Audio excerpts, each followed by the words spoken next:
अंधकार में प्रकाश, आत्मा का संपूर्ण बोध, मन का संतुलन, सत्य से भेंट, जागृत होने की अवस्था, इन सभी का अर्थ बुद्ध है।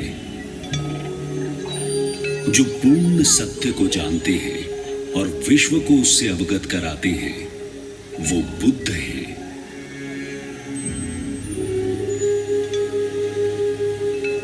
जो सांसारिक दुखों का कारण भी जानते हैं और निवारण भी, वो बुद्ध है। जो ज्ञान की खोज का मार्ग प्रशस्त करते हैं, वो बुद्ध है।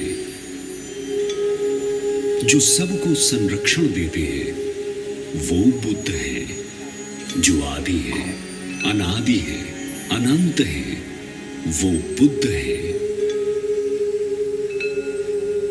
वो सिंह भी है और चक्रवर्ती सम्राट भी। वो शिक्षक भी हैं और चिकित्सक भी। वो ईश्वर भी हैं और सहयोगी भी। वो सिद्ध भी हैं और योगी भी। वो ज्ञान भी हैं और ध्यान भी, संयम भी है और सम्मान भी। वो कर्म भी है और धर्म भी, वो इंसान भी है और परब्रह्म भी। जीवन का जो दृष्टिकोण बुद्ध दिखलाते हैं, उसमें ही चेतना और जागृति का सार समाहित है।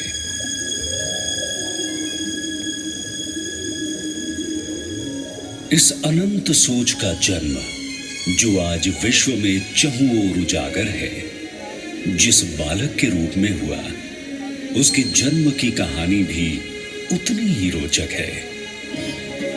ब्रह्मांड में होने वाले अकल्पनीय बदलाव कई बार स्वप्न के रूप में अपनी अनुभूति करा जाते हैं। रानी महामाया का स्वप्न ऐसी ही एक घटना है।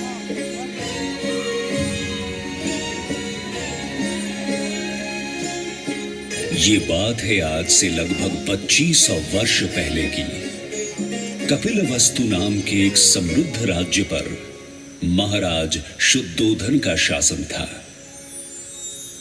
एक रात राजा शुद्धोधन की पत्नी महामाया को एक विचित्र किंतु विहंगम स्वप्न दिखाई दिया।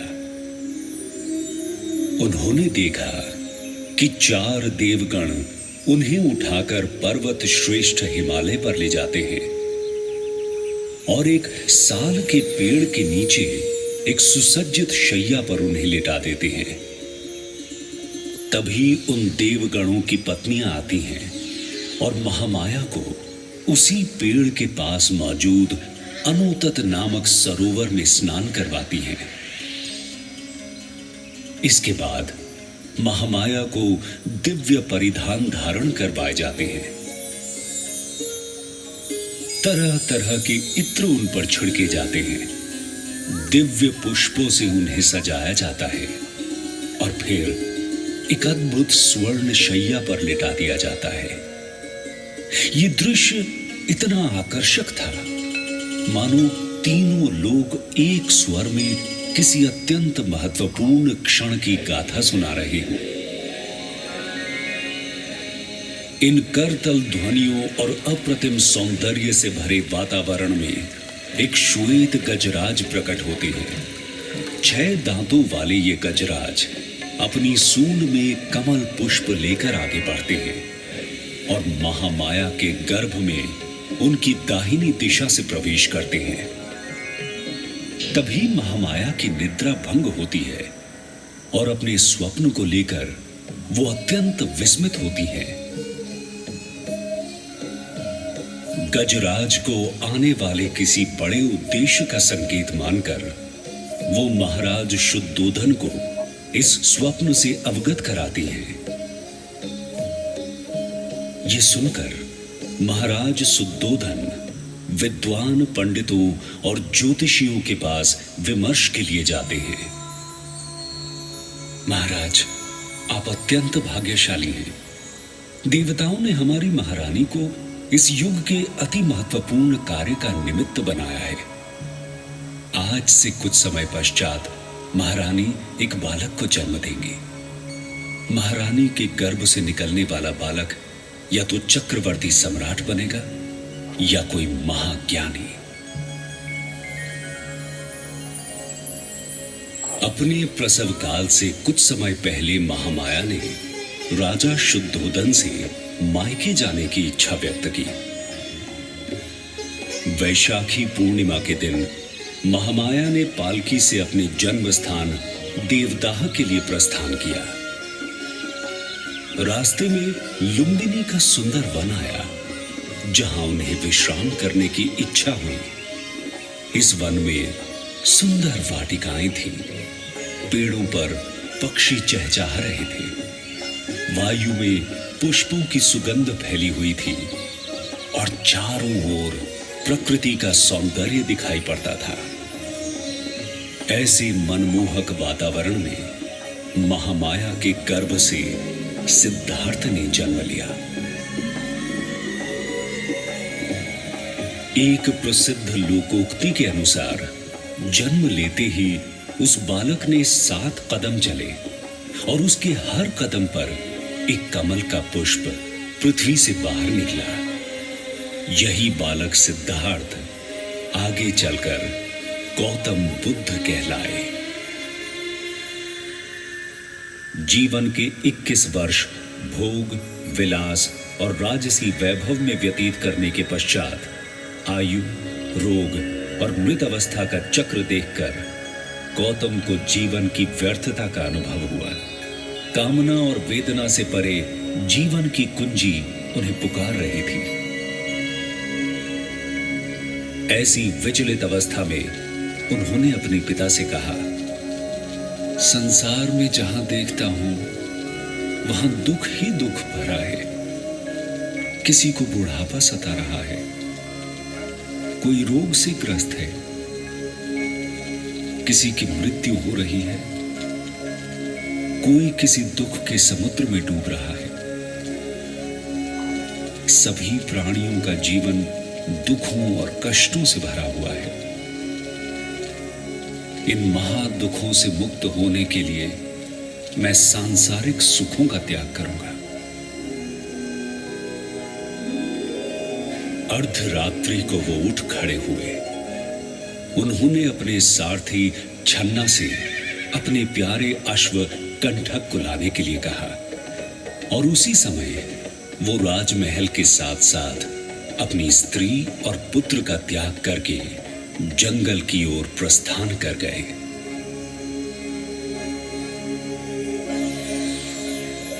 अपनी यात्रा करते हुए उन्हें विभिन्न तरह के अनुभव हुए और प्रत्येक अनुभव उन्हें एक नए दृष्टिकोण की ओर ले जाता था।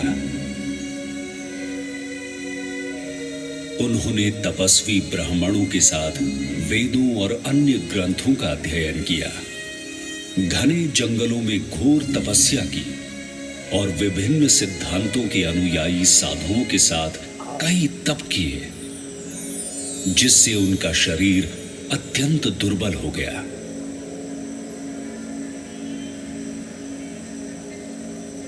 परंतु न तो उनकी मन की समस्याओं का समाधान हुआ और न ही उन्हें आत्मिक शांति मिली। अंत में उन्हें यह निष्कर्ष मिला कि पूर्वाग्रहों से ग्रसित न होकर संसार की स्थिति और समस्याओं पर उदार भाव से विचार किया जाए। इसी मार्ग पर चलकर उन्हें हृदय में सत्य ज्ञान की प्राप्ति हुई।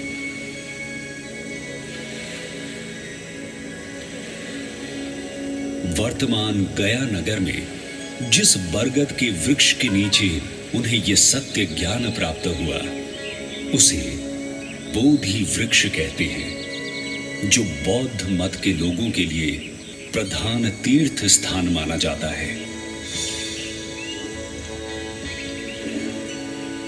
इसके बाद बुद्ध सारनाथ पहुंचे, जहां उन्होंने 5 ब्राह्मण सन्यासियों को अपना प्रथम उपदेश दिया, जिसे बौद्ध ग्रंथों में धर्म चक्र प्रवर्तन नाम से जाना जाता है। यहीं से बौद्ध संघ की स्थापना हुई। भारतीय उपमहाद्वीप में बुद्ध की शिक्षाओं का प्रसार दूर दूर तक हुआ और वहां से ये शिक्षाएं पूरे एशिया भर में फैल गई।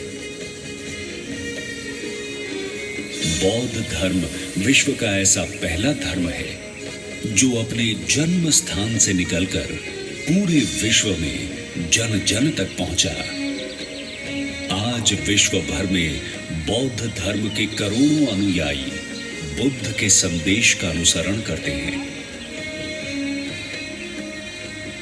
भारत, चीन, जापान, रूस, France, Brazil, Singapore, Korea, Thailand, Cambodia, Sri Lanka, Nepal और भूटान जैसे कई देशों में बौद्ध धर्म का प्रसार हुआ है।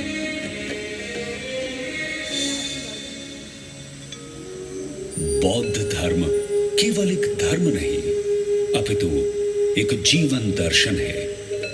इस जीवन दर्शन को आत्मसात करने वाला हर व्यक्ति बुद्ध कहलाता है।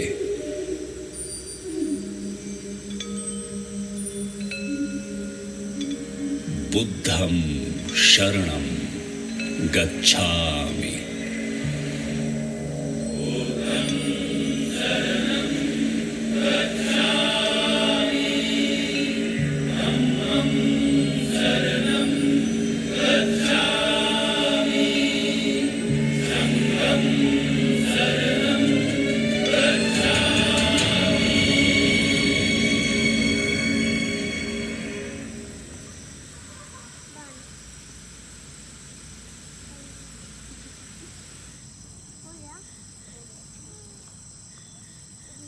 पानी का